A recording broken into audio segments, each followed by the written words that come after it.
নিজের মাকে এতটা বাজেভাবে ঠিক হচ্ছে না। হেই, আপনি আবারও স্টুপিডের মতো কথা বলছেন।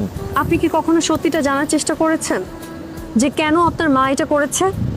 করেনি। একবার জানার চেষ্টা করেন। আমরা সবসময় সাদা চোখে যা দেখি তা সত্য নাও হতে পারে। মন আর আবেগ দিয়ে পায়, মাথা খাটিয়ে চিন্তা করুন।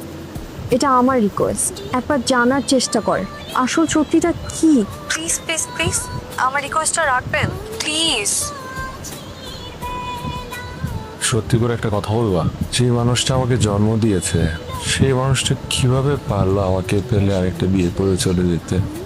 আমি সেই কথাটি অনেকবার তোমাকে বলার চেষ্টা করেছি, তুমি শুনতে চাওনি। আমি বলবো তুমি এতটা বছর তাকে ভুল বুঝেছো। ভুল? সে তোমাকে ফেলে রেখে বিয়ে করতে চায়নি। আমরা সবাই মিলে জোর করে বলতে গেলে একরকম তাকে বিয়ে দিয়েছি। মা কি পারে তার চোখের সামনে এইভাবে একটা বিধবা মেয়েকে দিনের পর দিন দেখতে? তুমি এতটা বছর তার প্রতি অন্যায় করেছো। বিয়ে করেছে একটা শর্ত দিয়ে, আর সেটা হলো সে বিয়ের পরে মা হবে না। সে শুধু তোমার মা হয়েই থাকতে চায়।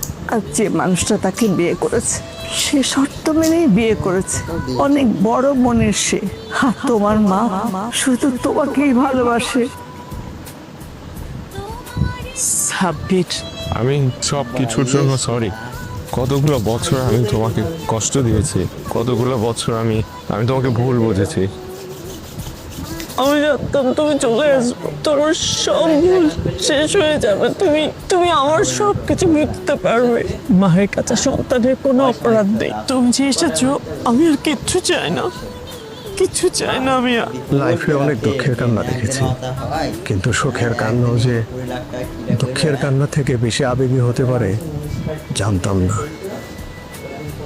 Hello, I was wrong, you are right. জানো মানে আমার মার সাথে আমার সম্পর্ক ঠিক হয়ে গেছে। Thanks god. কত কত বছর পর আমি আমার নিজের মাকে জড়িয়ে ধরেছি, মায়ের ঘ্রাণ নিয়েছি। আলহামদুলিল্লাহ, আমি আপনার জন্য অনেক দোয়া করেছি। Thank you thank you thank you so much. You are most welcome. আমরা কি দেখা করতে পারি? না করাই ভালো। কেন? না দেখে না চিনে এত সুন্দর একটা অনুভূতির সম্পর্ক তৈরি হয়েছে আমাদের। চলুক না এভাবে। ঠিক আছে, চলুক। কিন্তু আপনি কি আমার তুমি হবেন? তুমি তুমি মানে? দূর থেকেও তুমি আমার ভীষণ আপন। তা আমার মতো একজন অগোছালো ছেলের জীবনে তোমার মতো একজন আপনজনের ভীষণ প্রয়োজন। তুমি কি আমার পাশে থেকে আমার হাতটি ধরে আমার অগোছালো জীবনটা গুছিয়ে দেবে? হ্যালো, চুপ হয়ে গেলে যে? থাকবেন আমার পাশে, রাখবেন আমার হাতে হাত? থাকবো পাশে, ধরবো হাত, রাখবো তোমাকে গুছিয়ে।